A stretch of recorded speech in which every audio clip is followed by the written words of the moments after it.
Hello and welcome to Life Off Screen. I'm Dan&PeggyRupple and you are? PeggyRupple. You know, we hope you are enjoying this web series. We were talking about it. We're having so much fun. It is so fun to talk to our friends. They have such wonderful stories. We forget you're here. We forget you're here. We're wondering, I hope they're liking it. Well, I think you're going to really enjoy today. Our guests are Darren and Krista Moorman. Mm-hmm. And Darren is a producer. He's worked on many different projects. He's worked for MGM and for Paramount and for Lionsgate. Mm-hmm. You might best remember him for a film he produced called Same Kind of Different as Me with Renée Zellweger. And in this episode, he's going to talk about a movie that's coming out. It's in post-production right now called On the Line with Dennis Quaid. And I especially love the time, and you will too, talking with his wife, Krista. They're partnered in everything they do. The filming he does on set, she's with him. And they travel the world, but not only that, they have made a rhythm of taking their children with them wherever they go. And to hear the stories they have to tell about how that's impacted their life and all the communities on set that they're with. Yeah, they have two boys that live in LA, and it's become a family business. Yeah. Well, let's jump right in. This is Life Off Screen with Darren and Krista Moorman. Darren and Krista! Yay! How are you? We're so happy to have you. Yeah, we are great, thank you. How are you? Doing very, very well. It is so good to see you. We haven't seen you in a little while. No. Since our amazing lunch in Pasadena. That's right. That's right. And yes. I don't know for how long it's been. There were so many people when we'd say, you know, they'd ask us, do you know the Mormons? Have you met the Mormons, Darren, Krista? And I'd say, well, I certainly know of them. And I know we had met at a few premieres or something like that, especially at Same Kind of Different as Me. And then I said, but we don't really know them as much as we'd like to. And then we were so excited because following that is like this rave, and everyone says, no, you will love them. Aww. No, Peggy, you don't understand. You guys, I'm just telling you. And so then what a blessing. And then we got to be with you guys, and then we couldn't stop talking. Like lunch went. I think they were getting ready for dinner. They were clearing tables. Yes. It was. And Darren, I just discovered. I think we worked on the same project. You were the line producer on Thou Shall Laugh. Yes, absolutely. Mm-hmm. I was a talent coordinator, and I produced all the interstitials. Yeah, was that on the first one or the first one? Yeah. Thou Shalt Laugh 1. Yeah. And I ended up doing 2 and 3, and I didn't do 4 and 5. My schedule wasn't available, but yes. So there you go. So here we have similar IMDb credits. Full circle. Full circle. And that really is something. I mean, when you think about how big the industry is, but really, I mean, relationally, and especially in the community of faith, how wonderful it is. It's actually very small and tight. That we get to just intermingle here and there and get to know each other's story. And we're so excited to unpack yours a little further, right, Dan? That's right. Well, fill us in to kind of get us started what the timeline was of your faith journey, especially as it pertains to the way you met and fell in love. Mm-hmm. Yeah, so we met at a wedding in Santa Monica. And I was friends with the groom, and he was friends with the bride. And he saw me from across the room as I was going to sign the guest book, and he just came right up to me. And like a great producer, I just knew what I wanted, and said, you know what, this is how this is going to work. That's how it is. That was 17 years December ago. December 7th. And so when that happened, I couldn't believe I gave him my phone number. We talked for 3 hours at the wedding and had a wonderful time. And it was just an incredible, like, godly couple and with wonderful people. You know, when you go to those weddings and you just say, this is an amazing group of people. The families many people are trying just to do things to change the world, to make a difference. And that was this group of people. And I remember just really enjoying and, of course, meet Darren, and it has been my wild ride. So, it has been. At first I said, well, what do you do? She had no idea. Yeah. He goes, I'm a producer. I work at MGM Studios. And I'm like, I don't want to date anybody in the film industry, Yes. And it was exactly my heart. Like, what we do is just how I've been made in the Lord, just loving Hollywood and loving the artists. And So you weren't integrated into the industry before you married him.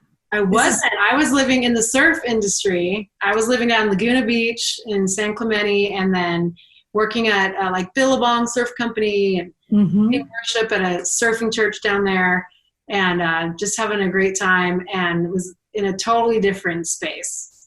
Yeah, I'm telling you, that's my story too. It was film industry, entertainment was just not on my radar and not my well. And isn't it remarkable how God has fashioned us to, to deep dive? Yes. And it's not just not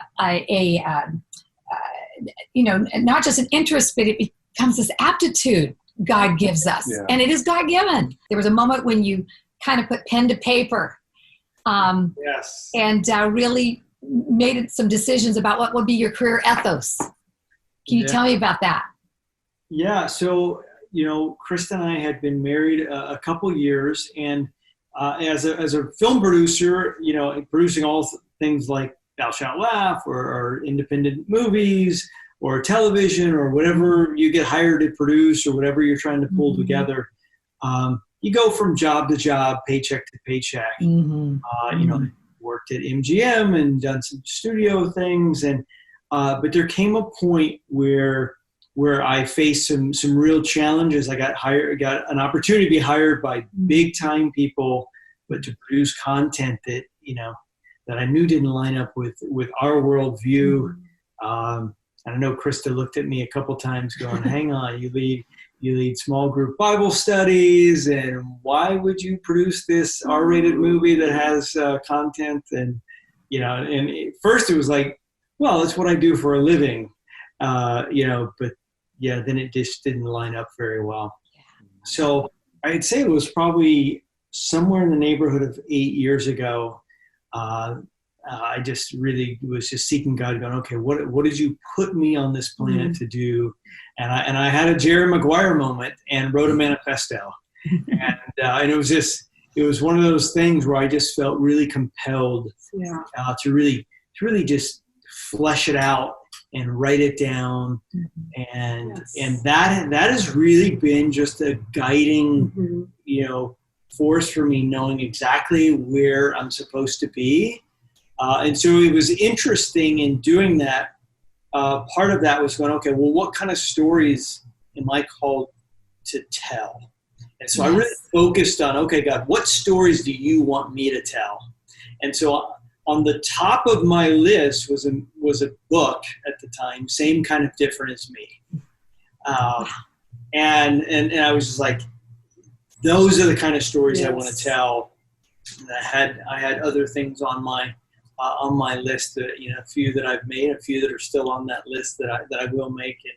And so in doing that, here was the challenge when I wrote that and said, okay, this is where we're going. Here's the vision. It was truly a vision statement. I ended up getting offered a producing job for a movie that would have paid us a lot of money at the time.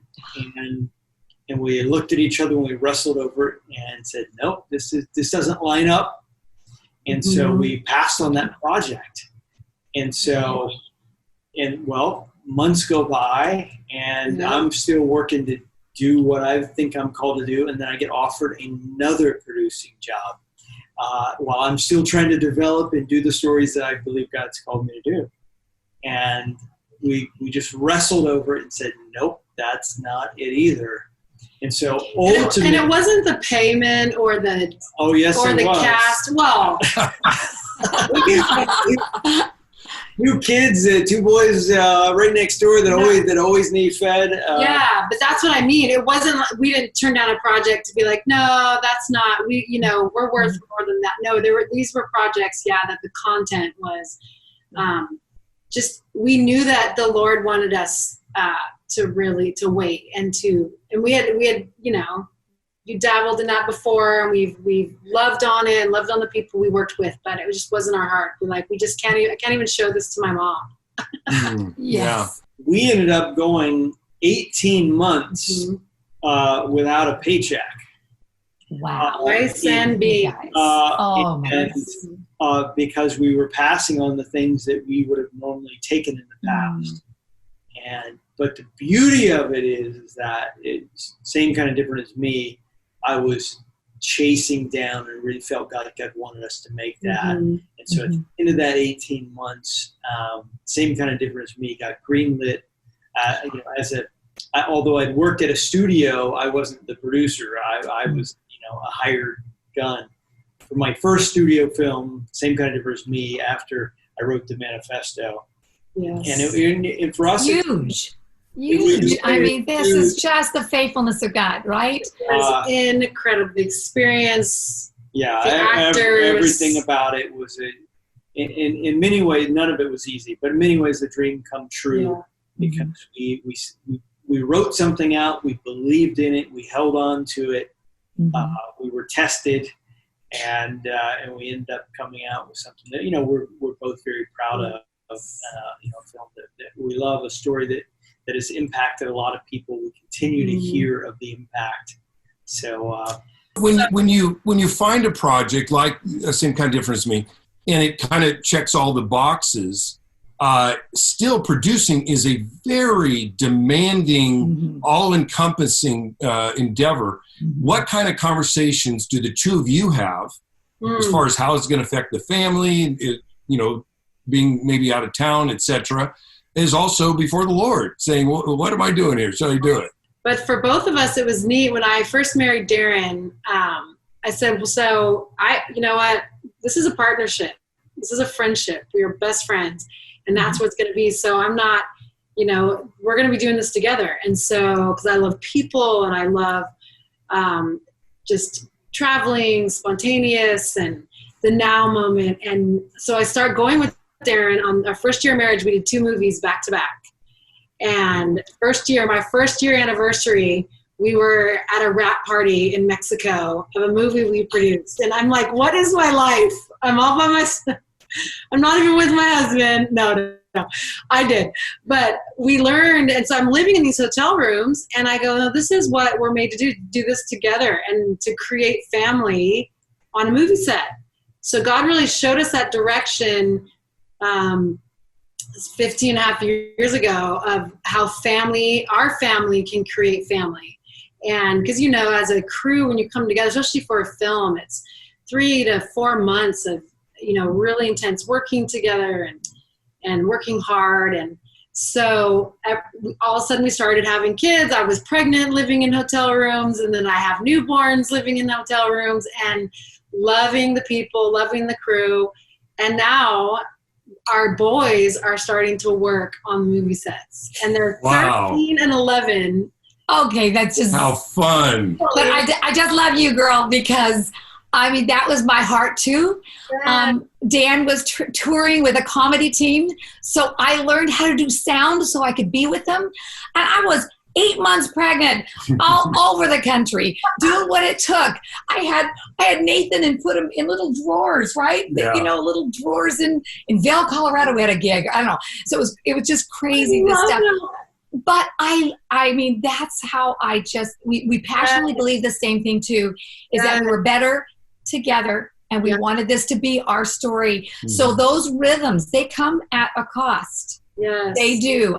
But already you guys have tasted a cost of saying, as for me, my house, this is what we're going to do. This is our manifesto. These are the non-negotiables. Yes. And then doing what you did. I'm so moved by that. And I loved what you were saying about creating culture on the set. Yes. Because I had those kinds of experiences too. I remember a show I was producing for CBS. It was a magic special. And one of the tricks, or whatever you call them, it broke. Anyway, long story short, we're still there at 4 a.m. trying to get this thing done. We had about 100 people on the crew, and the executive producer and I we were so tired because we got there at 6 a.m. and it's 4 a.m. and we were literally laying like prostrate on the floor of the studio, and we looked at each other. We said, "Isn't it great? We really like each other." Yes. Because really, you are there. It's a demanding thing, and you don't have time for people who want to be a jerk. So you want to eliminate the jerk factor by speaking value into people and saying we're a team, we're a family. So I love that about you guys, that's what you do on your sets. Yes. And I love encouragement. Like, when you just are encouraging, like, I see you. And I remember this one movie, it was probably like 5 movies ago. I was just, we're still learning so much of our partnership. And I remember I love people, and I was just talking to this gaffer and asking about, he had just had a baby and his wife, and I think we were filming in Nashville or something, and I remember the guy turned to me, he goes, wow, this is so cool. He's like, I've never had anyone important talk to me on set. I'm like, what do you mean? What do you mean important? He's like, you're important. You're like producer's wife, and you're like, and you're talking to me. And I was like, I am? Like, I was like, what? Well, no. I didn't know that. We're hanging out, man. We are together. We're all a team. And it was so fun. So I just love getting to know everybody. And just when you encourage them in the little ways, I mean, even if someone, you just encourage them and just say that you see them, see what they're doing, and just hoot at that. It's just been an incredible thing to watch. Have you had any surprised by God moments on set, or there's probably multiple, but the reason why I say that is because when you are intentional, God he prepares good works for you to walk in. And, I think that's beautiful. You get to produce this remarkable film. It's your livelihood. But then when it's infused, when it's, kind of this is who we are, it's amazing what God goes before you. We have a lot of stories. I mean, we have so many stories. We're in post-production on a movie right now with starring Dennis Quaid, which I just can't wait for you guys to see. Such a good movie. We'll come over and bring the popcorn. It's so good. It is so good. It's one of the. Can't wait to release. This is one of the ones that was on the list that I was working on for a long time. And it came together. It's just a phenomenal, true story. Yeah. And, about orphans. So the story, I'll give you the quick story because I think it's important. The story is about a group of orphan boys in Cabo in 2014. They were about to be evicted from their orphanage because they had run out of money, and a hurricane hit. Wow. And they were really in dire straits.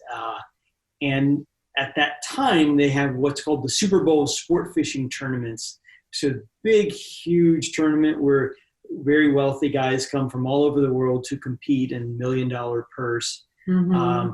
In Cabo. Beautiful area. And they decided to give away a sort of a free lottery ticket, and these boys get a chance to compete with the orphanage director. And lo and behold, God loves a fish story. I just don't know what it is, but a true story.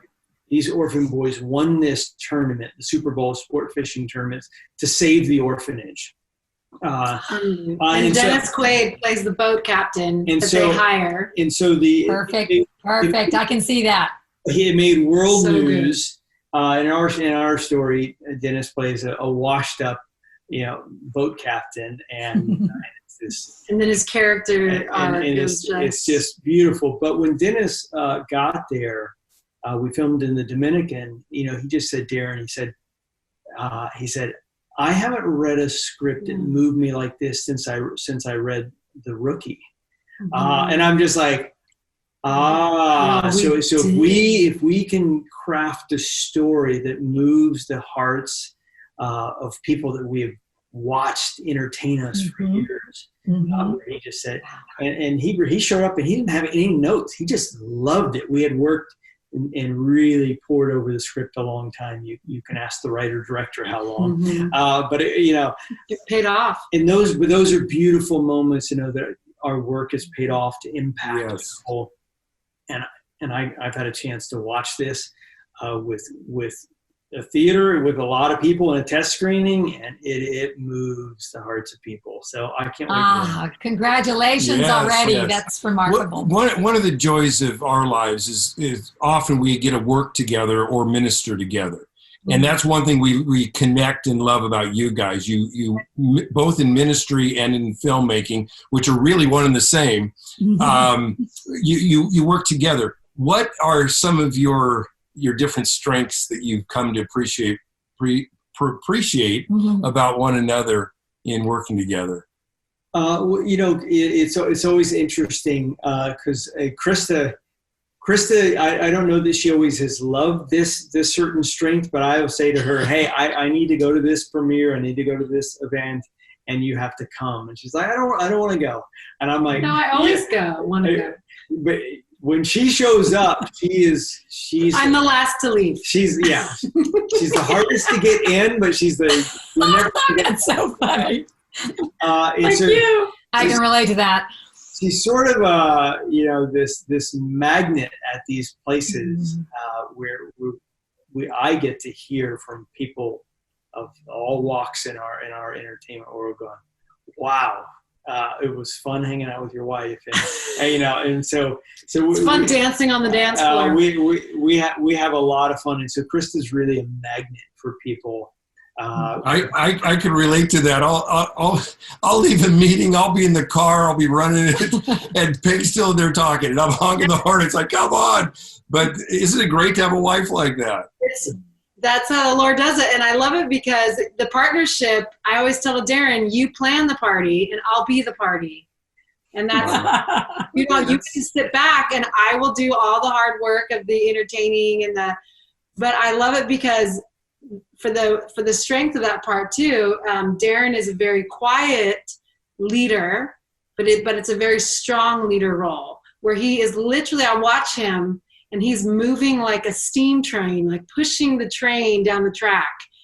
And so you won't even notice because he's just getting it done or getting it through and it's this beautiful partnership where you could look at it where, in his humility, it's not meekness or humility and like what's the word? Weakness. That was the word.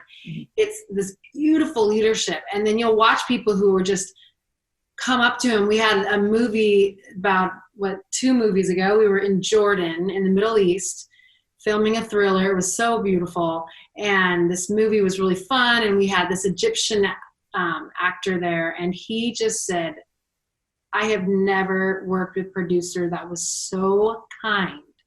Where he works in Egypt, there's just a very different mentality and work. And he was like, can I have a hug? And he would just, every time he came on set, he would hug Darren.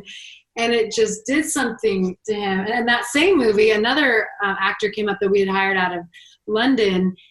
He was just watching us for several months. And finally he said, I really like your marriage. And we're like, oh, okay. He's like, you guys just proved to me that you can still really like each other and love each other and be attracted to each other many years of marriage. And we're like, you could see that? Like, wow. And just in how it was. And that was one of my favorites, the story to hear months later that our marriage and how we were, even though I hope he didn't catch me like yelling or anything. I could do that yelling about something, but it was neat to see this guy, and he lives in LA. He's just a phenomenal actor, and it moved me. I said, okay, I can keep going, and you're just like, let's keep doing this. Let's keep going after, like you guys, and the fruit that you will see in years past of the people you pour into and love on for years, and all of a sudden, you'll hear these beautiful stories. And I want to circle back to something you guys said. It's not a small thing. You said now your kids are working with you. Mm-hmm. Because often in this industry, which can take you out of the family, the kids can grow up with resentment to the industry, where they really look on it as their enemy that took dad or mom or both away from their focus in the family. But you guys, you hold your family with such a cherished in such a cherished way and value that they're embracing the life that God has called you to, and now they're part of it. You think they're going to be the producers that replace you? Oh, you know what? Our company, Reserve Entertainment. We're seeing God do some amazing things with our company, and even as I hear Krista saying, I think that movie was like 5 years ago. I'm like, oh my goodness, I know. We're actually making movies. Sometimes when you're in the middle of it, you're sort of just solely focused on, I got to get this thing made. But obviously I dream of the boys, becoming, powerful forces in Hollywood, for good. Our youngest is that, has the ability to be a talented little actor. Our oldest, he's gonna be a PA for me on this next movie. It was a great story. Hopefully child labor laws don't come after me. But, so I was saying, hey, I want you to PA for me on this next movie. And he's going to help me do like set up Video Village and that kind of stuff. And I said, what do you think? Like $5 a day? He goes, oh, Dad. He goes, the real PAs make $20 a day. And I said, okay. How about doesn't have an agent, does he? He goes, how about 10? We said, how about $10 a day? He goes, okay. That's great. So it's gonna be great. It's gonna be great, and then Zion's gonna end up being a stand-in and a stunt. He's gonna do all the stunts. Because there's the actor that we hired, is the same size, coloring and all that. Same coloring, kind of stuff. same hair color, everything. So yeah. Oh, that's great. That is so cool. So I think he's like, are you going to pay me too? I'm being a person. I'm all, yes, okay. we are. Yes, we are. We've been talking a lot about stories where everything kind of came together. Do you have a story that comes to mind when just everything fell apart, maybe on a shoot day or a deal or whatever? Oh, yes. Wow, how much time do we have? Oh yeah, there's plenty of those stories. Those are heartbreaking for sure.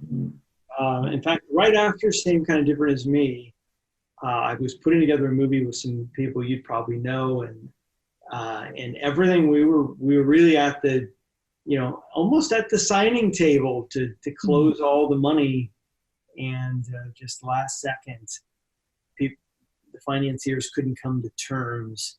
And it was really, really challenging, just because, we were coming off of Same Kind and had some, momentum, and it was a real bummer, because you work so hard on these things, and when they don't come together, you're like, wow, okay, God, you have a different plan. When you tell these kinds of stories, I always think of Steven Spielberg when he did Jaws, and how the mechanical shark didn't work.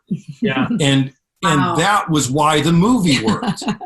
Because it wasn't, I don't know if you know the story, but because it wasn't available until almost the end of the shoot, basically John Williams' music replaced the shark. The drama and of it. Because of that, the original script, the shark was going to be in from almost frame one.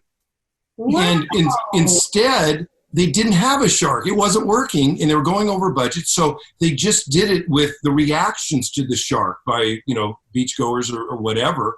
And then towards the end there's the big climatic scene, at sea. But sometimes our biggest mistakes or problems can turn out to be the real gold. And one thing I so appreciate about you is you don't discount that it isn't so much what we produce, but it's the way we do it. It's the journey to the end.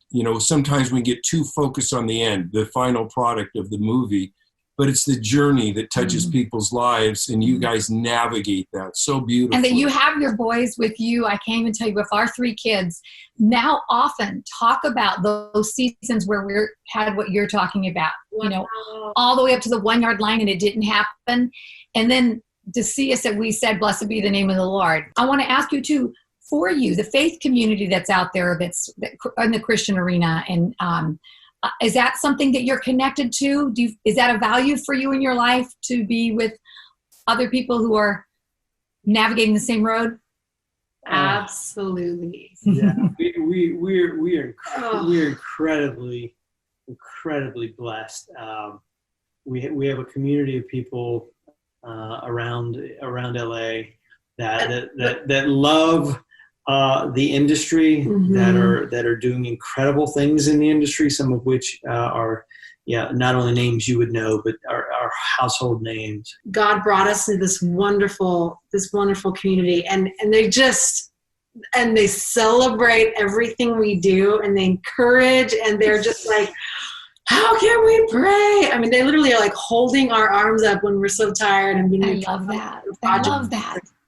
Just, got beat up or exhausted, and now we're just needing an incredible. And I've really been wanting to share with more people, like, you really have to pray for that tribe, and it will come. Correct. But we so appreciate you both. And not just for, the roles you play in media and the leadership that you are providing, and even the pearls of wisdom you've given today already, but just for who you are, this embodied faith, and how you love one another, and how you love God's people. Yeah, and we just pray blessings over you guys. We pray that God will give you provision and give you favor and give you opportunity, and just a special anointing both on your lives and family, but also in every project that you put your hand to. Well, bless you guys. Thank you. It's been so fun. Okay. Thank you. Mom. You guys, great to Love see you. Good seeing you. Thank you for joining us for Life Off Screen with Dan and Peggy Rupple. Life Off Screen is produced by Master Media International. Our technical director is Jason Rugg. Please subscribe to the Life Off Screen YouTube channel, or subscribe to the Life Off Screen podcast wherever you get your podcasts. We'd love to hear from you. You can leave your comments in the comment section, and to find out more about Master Media, go to mastermedia.com. Thanks again for joining us. Hope to see you next time.